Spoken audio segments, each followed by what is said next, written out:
دیکھیں کسی بھی ملک میں اگر ایک اس ملک کا ایک پاپولیشن سیکٹر ان کی وفاداری ملک سے نہیں رہتی، ایک غیر ملک سے رہتی، تو ان کے لیے ایک نیشنل سیکیورٹی کا ایشو ہے، ان کے لیے بہت بڑا المیہ ہے۔ المیہ دیکھیں ابھی جو ہندوستان، آپ کے پاکستان میں ہندو رہتے ہیں، اگر یہ ہندو ایکٹیولی انڈیا کے سیاست کو پاکستان میں پروموٹ کریں، اب ان کی جرات تو نہیں ہے نا، ہندو جو جماعت ہے پاکستان میں وہ کم ہے، لیکن ہمیں پتہ ہے کہ ان کو بھارت سے نیچرلی بھارت سے ان کو محبت ہے کیونکہ وہاں پہ ہندوؤں کی حکومت ہے، ٹھیک ہے نا۔ اگر وہ ایکٹیولی اور بالکل بیانات دینا شروع کر دیں اور بالکل اس پہ تنظیمیں بنائیں، برٹش معاف کیجائے بھارت کی سیاست کو پاکستان میں پروموٹ کرنے کے لیے، پاکستانی ان کے ساتھ کیا کریں گے؟ پاکستانی حکومت ان کے ساتھ کیا کرے گی؟ ان کو ایسا دبائے گی نا پاکستانی حکومت، ایسا کچل دے گی کہ نسلیں تک یاد رہیں گے ان کو، ٹھیک ہے نا۔ اب میں سمجھتا ہوں، بالکل میں سمجھتا ہوں کہ حکومت پاکستان نے بہت برداشت کیا شیعہ علماء کو، میرا جو نظر ہے، یہ جواد نقوی مثلا ایسے لوگوں کو، شیعہ مولوی جو آتے ہیں پاکستان میں تقریر کرتے ہیں، امام بارگاہ کو انہوں نے بنا دیا ہے حکومت ایران کے لیے ایک لاؤڈ اسپیکر بنا دیا، اور وہاں پہ نماز جمعہ میں خطبوں میں کیا ہو رہا ہے، مجالس میں کیا ہو رہا ہے، یعنی امام حسین اہل بیت علیہ الصلوۃ والسلام بھی ایک مقدمہ ہے ایرانی سیاست کو پروموٹ کرنے کے لیے۔ یا مثلا مجالس عظام میں وہاں پہ کس سیاست کو پروموٹ کیا جاتا ہے؟ کراچی کے سب سے بڑے مجالس میں مثلا دیکھیں وہاں پہ کس کو پروموٹ کیا جاتا ہے؟ وہ ایرانی سیاست کو پروموٹ کیا جاتا ہے۔ میں سمجھتا ہوں حکومت پاکستان نے کافی یہاں پر ان کو ٹالریٹ کیا، بہت حد تک تحمل کیا ان کو، اور یہ حکومت پاکستان کی غلطی ہے اور پارلیمنٹ کی غلطی ہے، کیونکہ ان کو پتہ نہیں کہ ان کے ساتھ کیسا نمٹا جائے، ٹھیک ہے نا۔ انہوں نے ایک دو دہائیوں تک کس کا استعمال کیا؟ تکفیری جماعت اور جہادی اور ٹیررسٹ جماعت کی، وہ بھی کام اتنا نہیں دیا کیونکہ ان لوگوں نے اپنا کام، قوم تباہ ہوتی رہی، انہوں نے اپنا کام جاری رکھا، ایران سے وفاداری، ایران کو پروموٹ کرنا۔ تو ان کے خدمت میں عرض یہی ہے کہ بھئی آپ لوگ شیعہ قوم بالکل میں سمجھتا ہوں شیعہ قوم حکومت پاکستان کا شکریہ ادا کرے گی، شیعہ قوم پاکستانی فوج کا شکر گزار ہوگی،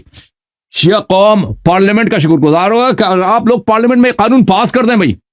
کہ شیعہ مساجد میں، شیعہ ممبرگوں میں منع ہے خمینی خامنئی کا تصویر لگانا، ایران کا جھنڈا لگانا، بالکل ایسے ہی ہونا چاہیے۔ بالکل ہم نہیں چاہتے بھائی، یہ ہمارا مذہب ہے، یہ ہمارا دین ہے، یہ اہل بیت علیہ السلام کے لیے، ہم نہیں چاہتے کہ ایران سے خود فروختہ مولوی آ کر ہمارے مساجد میں، ہمارے امام بارگاہوں میں، ہمارے شیعہ یوتھ سینٹرز میں، شیعہ نوجوانوں کے درمیان وہ بیرونی سیاست کے یہاں پر ان کے اہداف کو یہاں پر پروموٹ کریں، ان کے لیے بھرتی کرنا شروع کر دیں فاطمیون زینبیون کے لیے، یہ بالکل غلط ہے، اور شیعہ قوم بالکل ان سے بری ہے۔ شیعہ علماء کا جو سیاست ہے اور شیعہ قوم کے اپنے جو جہت ہے وہ بہت مختلف ہے۔ شیعہ قوم کے عقائد اور ہیں اور شیعہ علماء کے عقائد اور ہیں۔ یہ شیعہ قوم ولایت فقیہ پاکستان میں جو لوگ ہیں، عوام ہیں، شیعہ عوام ہیں، ان کو ولایت فقیہ سے کوئی کام ہی نہیں ہے، جانتے بھی نہیں یہ کیا چیز ہے۔ ٹھیک ہے بھائی، ایران سے اس طرح نہیں وابستگی نہیں، ایران سے محبت کرتے ہیں، لیکن اس طرح نہیں ہے کہ اس کو واجب الطاعہ مانتے ہیں کہ اس کی اطاعت واجب ہے۔ جیسے مثلا وہ اسی طرح جیسے عراق کو بھی پسند کریں، جب امریکہ کی جنگ ہے،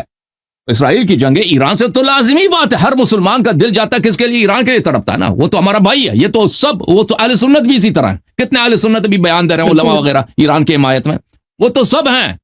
لیکن اس طرح نہیں ہے کہ وہ ایران کو اپنا قبلہ سمجھتے ہیں، ایران کو اپنے لیے سب کچھ سمجھتے ہیں اور پاکستان سے زیادہ ایران کے لیے قربانی دینے کے لیے تیار ہے۔ شیعہ عوام اس طرح نہیں ہے، شیعہ مولوی اس طرح ہے، شیعہ مولویوں کی بہت بڑی تعداد بلکہ اکثریت، بالخصوص وہ جن کے ہاتھ میں یہ بڑے بڑے شیعہ ادارے ہیں، بڑے تنظیمیں، وہ ایران کے کارندے ہیں اور ایران کے سے ان کی فنڈنگ آتی ہے، اور ان کا عقیدہ ہی یہی ہے کہ ایران کا جو لیڈر ہے وہ اس کو حق، وہی اطاعت ہے، وہی حق فرمان برداری ہے جو رسول صلی اللہ علیہ وسلم کیا۔ تو حکومت پاکستان کو چاہیے کہ بالکل اس عقیدے پہ پابندی لگا دے پاکستان میں۔ یہ دیکھیں آپ، حکومت پاکستان کو، فوج کو، آرمی کو، پارلیمنٹ کو، اس سے بالکل ان کو یہ خوف نہیں ہونا چاہیے کہ شیعہ قوم اس سے ناراض ہو جائے گی، بلکہ شیعہ قوم اپنے لیے اس کو احسان سمجھے گی کہ ان لوگوں نے ہمارے مساجد کو، ہمارے دین کو یرغمال بنایا ہوا، کہ اس کو ان سے چھٹکارا ملے۔ جی جناب، آپ نے مشہور شیعہ اسکالر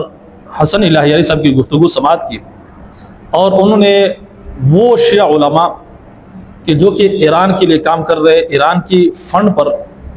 وہ کسی بھی ملک میں رہتے ہوئے ایران کے لیے پراکسی کا کردار ادا کرتے ہیں، ان کی حقیقت بیان کرتی ہے۔ ظاہر سی بات ہے کہ ایران کے اندر جو ولایتی فقیہ کا سلسلہ شروع ہوا تو وہ خمینی صاحب نے شروع کیا تھا.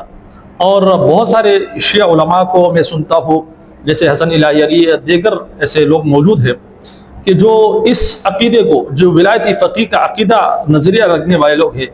اس عقیدے اور نظریے کو کفری عقیدہ اور نظریہ سمجھتے ہیں.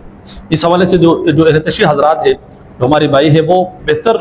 بتا سکتے ہیں کہ بھائی یہ جو ولایتی فقیہ کے حوالے سے جو عقیدہ و نظریہ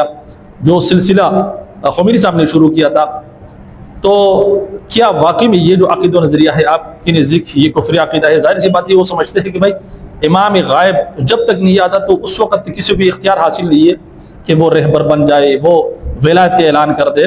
لہٰذا یہ ولایت علی پر حقیقت میں جو ڈاکہ ڈالنا ہے. بہرحال اس سے ہمیں کوئی لینا دینا نہیں, یہ تو اہل تشیع حضرات کے آپس میں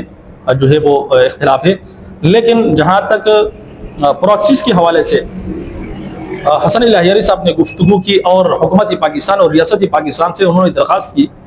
کہ یہ جو لوگ ہیں یہ حقیقت میں اہل تشیع کے نمائندے نہیں ہے, بلکہ یہ ایران کے فنڈنگ پر چلنے والے لوگ ہیں. گویا کہ ایران کے پراکسیز ہے یہ پاکستان سے زیادہ ایران کے وفادار ہے, اس لیے کہ ان کو وہاں سے فنڈنگ آتی ہے, لہٰذا ان کو لگام ڈالا جائے. تو بہرحال حسن الہیاری صاحب نے جو گفتگو کی ہے میں سمجھتا ہوں کہ حقیقت پر مبنی ہے, کیونکہ آپ کسی بھی ملک میں رہتے ہوئے آپ اس ملک کے شہری ہیں. سب سے پہلے آپ کو جو ہے اس ملک کے جو قوانین ہے ان کی پابندی کرنی ہوگی. سمجھ آ رہی ہے؟ بہت سارے جو ہے اہل تشیع جو ہے وہ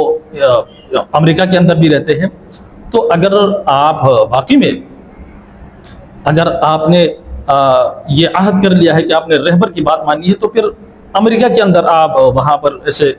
کیوں نہیں کرتے, وہاں پر دنگا فساد کیوں نہیں کرتے, وہاں پر جلاؤ گراؤ کیوں نہیں کرتے؟ بدقسمتی پاکستان ایک ایسا ملک ہے کہ یہاں پر جو ہے کھلی چھوٹ دی گئی ہے. میں سمجھتا ہوں کہ اس حوالے سے اب ریاست کو بھی عملی طور پر کردار ادا کر لینا چاہیے کہ کوئی بھی شخص کسی بھی ملک کے پراکسیز کا کردار ادا کرے گا تو یقینی طور پر وہ اس ملک اور قوم کا غدار ہے. لہٰذا ان کے اوپر فوجی عدالتوں کے اندر کیسز ہونی چاہیے, چاہے اس کا کسی بھی مسلک سے, کسی بھی مکتب فکر سے اس کا تعلق ہو.